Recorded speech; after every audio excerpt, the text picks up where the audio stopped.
ఆ సన్నాసుడు అంటుండు ఎన్నికల కంటే ముందు రేవంత్ రెడ్డి పేరు చెప్తే 3 సీట్లు రాకపోతుండే అని.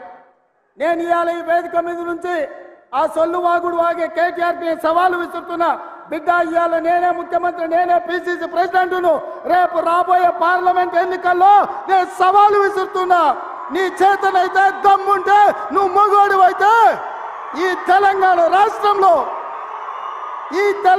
రాష్ట్రంలో బిడ్డ ఒక్క సీటు గెలిచి చూపించు.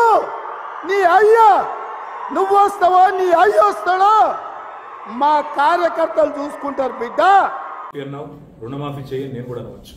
మగాడివైతే రైతు భరోసా స్టార్ట్ చేయి, 70 లక్షల రైతుల ఖాతాల్లో డబ్బులే నేను కూడా అడగవచ్చు.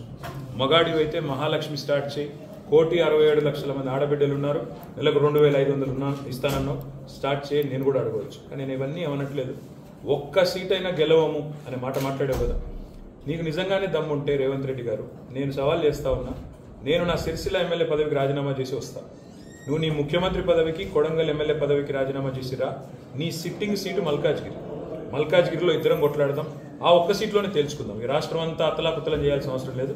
ఆ ఒక్క సీట్లోనే నేను వస్తాను మా పార్టీ తరఫున, నీ తరఫున నువ్వు రా, నీ కాంగ్రెస్ పార్టీ తరఫున.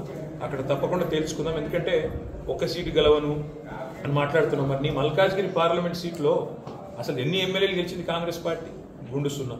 ఎంతమంది కార్పొరేటర్లు గెలిచారు నీ మల్కాజ్గిరి పార్లమెంట్ పరిధిలో? కాబట్టి గెలుపు ఓటములు అనే వాటిని పట్టుకొని, దాన్ని ఎక్కువగా ఊహించుకొని, తన శక్తి సామర్థ్యాలు తాను ఎక్కువగా ఊహించుకొని ఇవాళ మాట్లాడుతున్న రేవంత్ రెడ్డి గారికి నిజంగానే ధైర్యం ఉంటే, నిజంగానే దమ్ము ఉంటే, తెగువ ఉంటే నువ్వు రా, కొడంగల్ ఎమ్మెల్యే పదవికి రాజీనామా చేయి, ముఖ్యమంత్రి పదవికి రాజీనామా చేయి. మన మల్కాజ్గిరిలో నీ పార్టీ అభ్యర్థిగా నువ్వు రా, నేను కూడా నా ఎమ్మెల్యే పదవికి రాజీనామా చేసి నేను కూడా వస్తాను. అక్కడే తెలుసుకుంటాను.